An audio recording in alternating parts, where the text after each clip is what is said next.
Hello students, हमारे आज के वीडियो में हम mode of revocation and rejection of offer यानी कि प्रस्ताव का खंडन कैसे किया जाता है इसके बारे में हम स्टडी करेंगे। N offer may be revoked by the offeror at any time before acceptance. Like any offer, revocation must be communicated to the offeree as it does not take effect until it is actually communicated to the offeree. Before its actual communication, the offeree may accept the offer and create a binding contract. The revocation must reach the offeree before he sends out the acceptance. An offer to keep open for a specified time is not binding unless it is supported by consideration, यानी कि प्रस्ताव के विरुद्ध स्वीकृति का संवहन यानी कि प्रस्ताव के विरुद्ध स्वीकृति पूरी होने से पहले किसी भी समय प्रस्ताव का खंडन किया जा सकता है, किंतु इसके बाद में नहीं। यानी कि सेक्शन 5 क्या कह रहा है कि प्रस्ताव अगर स्वीकृति उस पर नहीं हुई है उससे पहले पहले प्रस्ताव का खंडन किया जा सकता है। यहाँ पर हम स्पष्ट कर लें कि यदि प्रस्तावक अपने प्रस्ताव का खंडन करना चाहता है तो वह प्रस्ताव ग्रहीता द्वारा स्वीकृति देने से पहले किसी भी समय प्रस्ताव का खंडन कर सकता है। स्वीकृति दे देने के बाद प्रस्तावक का प्रस्ताव खंडित करने का अधिकार समाप्त हो जाता है। यानी कि यदि प्रस्ताव पर स्वीकृति मिल गई है तो प्रस्तावक चाहे तो भी उसका खंडन करना या उसे समाप्त नहीं कर सकता है। Now various modes of revocation यानी कि प्रस्ताव का खंडन या हम क्या निरस्त्रीकरण किस विधियों से किया जा सकता है। First is by notice. An offer may be revoked by communication of notice to the offeree. The notice must be communicated to the offeree before the communication of acceptance is complete as against the offeror. Now this notice can be either expressed or implied. However, the notice of revocation of offer will be effective only when the offeree has actual knowledge of the revocation. यानी कि जो प्रस्तावक है वह सूचना देकर प्रस्ताव का खंडन कर सकता है। जैसे कि प्रस्ताव के खंडन की सूचना देकर वह प्रस्ताव का खंडन करता है सेक्शन 6 के अकॉर्डिंग, तो वह स्वीकृति देने के बाद प्रस्तावक का खंडन कभी भी नहीं किया जा सकता है। प्रस्ताव के खंडन की सूचना प्रस्ताव ग्रहीता को उसके द्वारा स्वीकृति देने से पूर्व प्राप्त नहीं होती है तो वह खंडन वैध नहीं माना जाएगा। Second is by lapse of time. Now a proposal can be revoked by the lapse of time prescribed for its acceptance if no communication of acceptance is made. Where no time is so prescribed, the offer is revoked by the lapse of a reasonable time.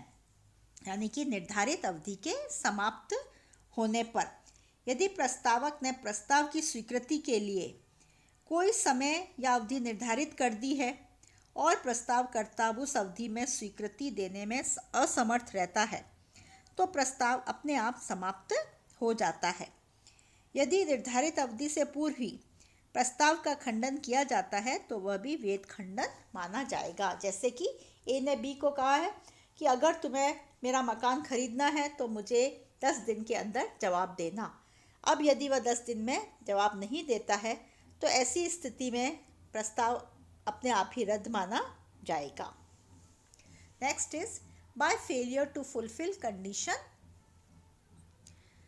Where an offer requires that some condition must be fulfilled before the acceptance, the acceptor has to fulfill them before a acceptance. If the acceptor fails to fulfill the condition precedent to acceptance, the offer is treated as revoked. यानी कि अगर कोई condition है, कोई शर्त है, स्वीकारकर्ता द्वारा प्रस्ताव की कोई शर्त है, उसको न पूरा करने पर भी प्रस्ताव का खंडन किया जा सकता है।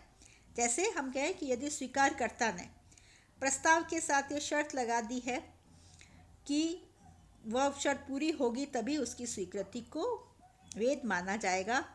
तो यहाँ पर स्वीकारकर्ता को उसको पूरा करना आवश्यक है।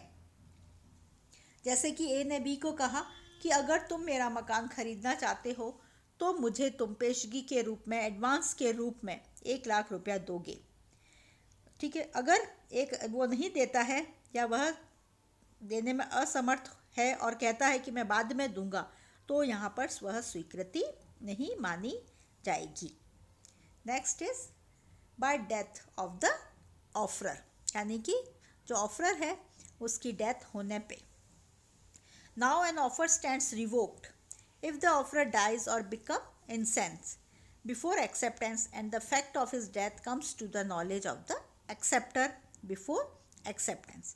If the acceptance is given in ignorance of death, the acceptance is treated as valid. यानी कि यदि प्रस्तावक की मृत्यु हो जाती है या वह मानसिक रूप से अस्वस्थ हो जाता है तो प्रस्ताव की स्वीकृति नहीं दी गई है, ऐसी सूचना प्राप्त होते ही प्रस्ताव का खंडन हो जाता है। किंतु यदि ऐसी सूचना मिलने से पहले या सूचना के अभाव में स्वीकृति दी जाती है तो स्वीकृति वैध मानी जाएगी। Next is by counter offer. When an offer is accepted with variation in or with additional of terms of the offer, it is not a valid acceptance. यानी कि स्थानापन्न प्रस्ताव करने पर यदि प्रस्तावक द्वारा जो प्रस्ताव किया गया है उसे प्रस्ताव ग्रहीता द्वारा परिवर्तन करके स्वीकृति दी जाती है तो ऐसी स्वीकृति जो है वह वैध नहीं मानी जाती है, अपितु इसे हम क्या बोलते हैं, स्थानापन्न प्रस्ताव। ऐसे स्थानापन्न प्रस्ताव के कारण मूल प्रस्ताव अपने आप ही समाप्त हो जाता है। जैसे ए ने बी को कहा कि मैं अपनी कार को 2,00,000 में बेचने को तैयार हूँ। बी उस पर स्वीकृति तो दे देता है, वह कहता है मैं कार खरीदने को तैयार हूँ लेकिन मैं इसके 1,80,000 रुपये ही दूंगा, तो हम कहेंगे कि यह स्वीकृति नहीं मानी जाएगी।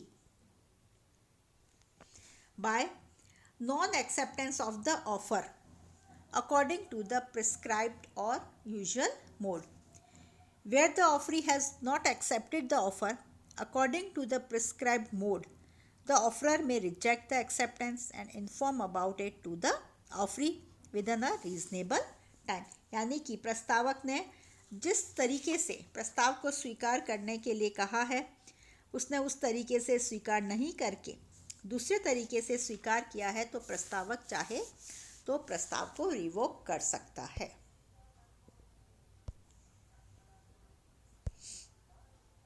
Next is bye destruction of the subject matter. विषय वस्तु के नष्ट होने पर, यदि विषय वस्तु जो है हमारी where the subject matter of offer is destroyed before acceptance of the offer is treated as revoked. यानी कि प्रस्ताव की विषय वस्तु ही नष्ट हो जाती है तो प्रस्ताव स्वतः ही समाप्त हुआ माना जाता है। जैसे ए ने अपनी कार बेचने के लिए कहा और एक्सेप्टेंस से पहले ही गाड़ी का एक्सीडेंट हो गया और वह डिस्ट्रॉय हो गई तो सब्जेक्ट मैटर ही समाप्त हो गया, तो ऐसी स्थिति में ऑफर रिवोक्ड मानी जाएगी। By change in law, an offer also comes to an end when the performance of a contract arising out of the acceptance of the offer made becomes impossible due to the change in the law.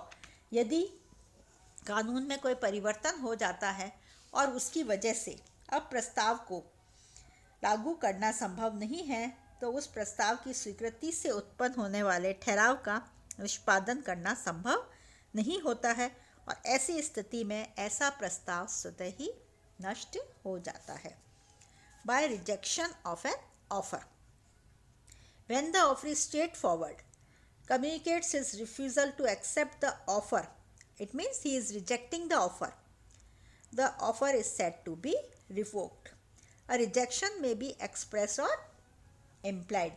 यानी कि जो स्वीकार करता है वह प्रस्ताव को मानने से मना कर देता है यानी कि प्रस्ताव अस्वीकार कर देता है तो स्पष्ट सूचना दे देता है तो प्रस्ताव स्वतः ही समाप्त हुआ माना जाएगा। तो यह हमारे प्रस्ताव को समाप्त करने के विभिन्न तरीके थे जिनके बारे में अभी हमने स्टडी किया। Thank you. आप इसके आगे के वीडियोस भी देखते रहिए जिससे कि